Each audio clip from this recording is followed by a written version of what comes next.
Hey guys, welcome back to my channel. So, it's officially term 3. Welcome. And as you can see, I'm still home. I'm not at campus. And on that note, cue the intro.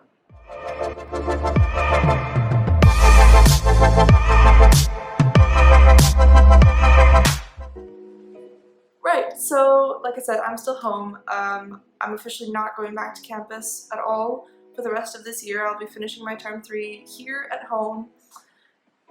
But not to fret, because that means that I have loads of interesting ways to finish my term 3. And that also means that you guys get a Warwick first year review video early. There'll be another one later, you know, including all the whole COVID-19 thing and whatnot, but right now I wanted to do a Warwick accommodation and course review. So let's go.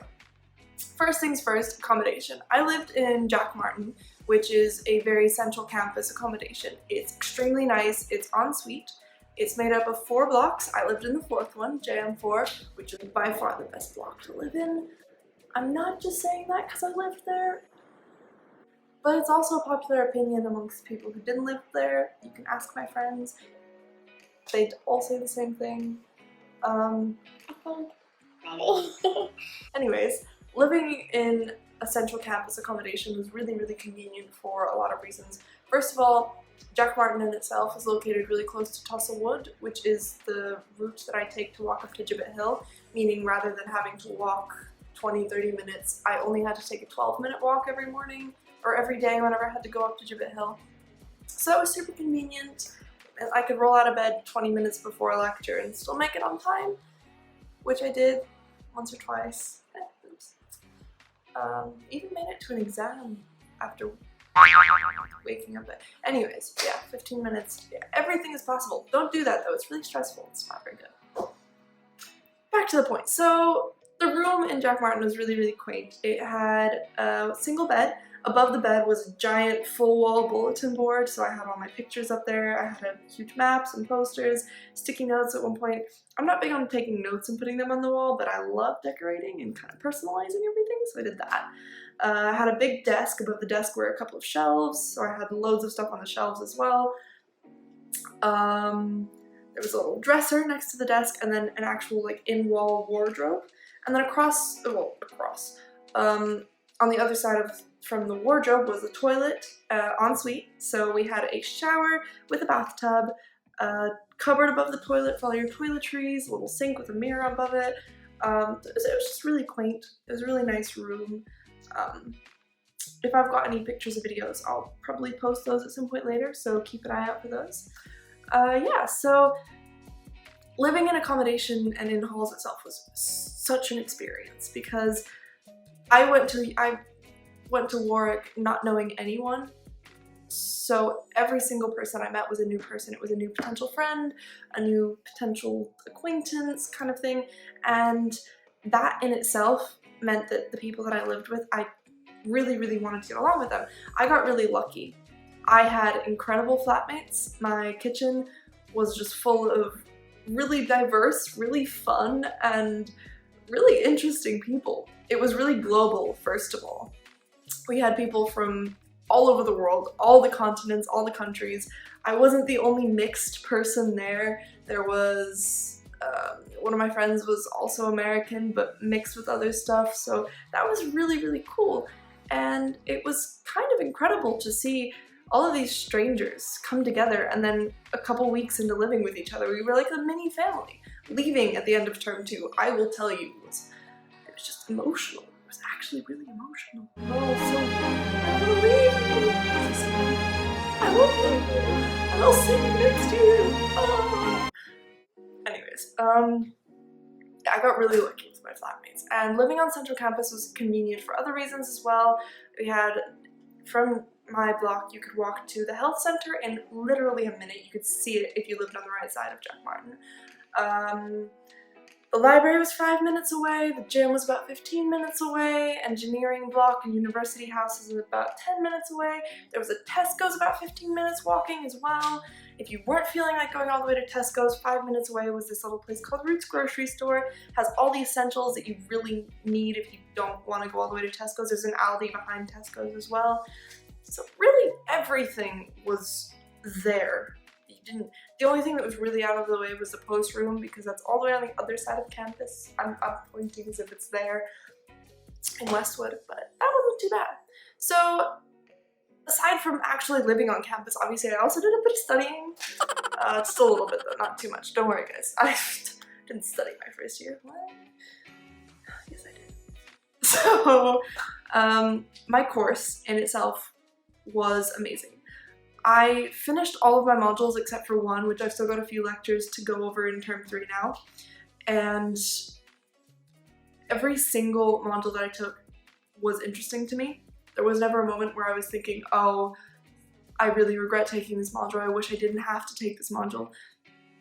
The course itself covered so many different topics, and it is true what they say.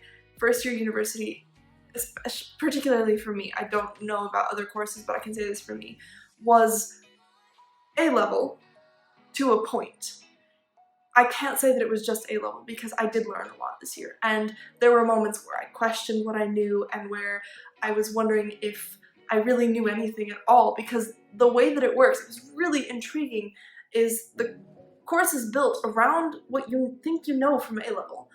And then it takes a tiny bit of information that you were certain you knew, picks it apart, kind of lays it out in front of you, and then puts it together in a completely different order. And then adds more stuff on top of it as well. So everything that you thought you knew isn't exactly what you thought you knew. And oh wait, there's more. Because there's always more.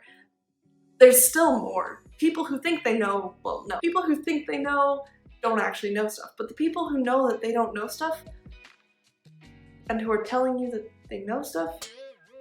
I don't know where I'm going with this. Anyways, there's always more to learn. And basically the course is just developing, and it's so interesting. And year 1 obviously is the basis and the ground layer for year 2, which is then the structure for year 3, and etc. And it all builds on top of each other, as logic says that it should. So yes, it is a little bit of A-level, and yes, you will find some things that you're like, oh, I know that, which is a good thing, because if you come into a university course and you don't know anything, you probably chose the wrong course. Just saying. Think about that. Make sure that you at least know about the topics that are going to be taught, because yes, you'll be taught more, but it's really important to have an idea and to have an interest in the field that you're going to study. That being said, aside from incredible, crazy lectures, there were also labs, and I have always been a really big person on labs. GCSE, A-level, high school, anytime I could be hands-on in a lab, I volunteered to do it. I do it on my own, never was against it. So coming to university and wearing a proper lab coat, being in a huge lab with real stuff, I mean working with live bacteria and using, as geeky and scientifically nerdy as this sounds, the most exciting thing for me was finally using real pipettes, and I got to do that. And so the most boring lab that we had at the very beginning of the year, which people were just you know, zombies by the end of, was probably one of the most exciting ones for me, because it just requires sitting and pipetting 1 and 2 and 1 and 2, and the pipette is so accurate and it's so mechanical, and I absolutely love it. And to think that these pipettes aren't even the real proper professional ones, like there is a next level, just makes me want to get there. That's my little geek moment. I'm only gonna give you one because I can go on and on about all the things that make me really excited about my course and how much I loved it. And that's what it is, I loved it. I'm honestly a bit disappointed that I won't be able to go back term 3 and enjoy more of, I wouldn't have had labs, but being in lectures, speaking to my lecturers, because that's something that I didn't quite take as much advantage of as I could have in term 2. I did it a lot in term 1, and then in term 2, I guess I just kind of relaxed a bit, and I really, really wish that I had physically done more interaction with my course rather than just learning the information and kind of letting it be.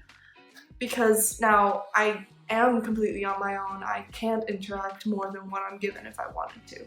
So, for future reference, I'm not saying that it's likely that your first year will be interrupted by a global pandemic, but you never know what's going to happen, so take full advantage of your course, because you're obviously going to uni for the social experience. That's extremely important. It's a whole life experience. It's the next step in your life. Socially, you're building yourself as a person. I mean, I've made and built friendships and relationships that I've just, you know, it's building, it's huge, some things that I've never experienced before. But I'm also here to learn, and I love what I'm learning. I love the fact that I am learning stuff, and I think take full advantage of that. First of all, pick a course that excites you to think about. Pick something that you think, oh my god, I can't wait to go and listen about this, to go and learn about this. And then take advantage of that. Don't forget that you chose this because it excited you. Don't forget that. Don't lose sight of that. You keep that in mind, you'll not only enjoy it, but it'll go in better. And you won't even realize it, but you'll do better because you're so positive about it. Stay positive, guys. So on that note, I'm just gonna say this. Enjoy your quarantine. If you're on it, if you're not, congratulations. Don't take that for granted. Be safe. And if you guys want to know anything else, a little bit more detail on certain experiences that I had, maybe a different kind of review, any questions that you might have for me, feel free to drop a comment down below. Also, hit me up on social media. And if you liked this video, go ahead and give it a big thumbs up, subscribe to my channel for more, and I will see you guys soon!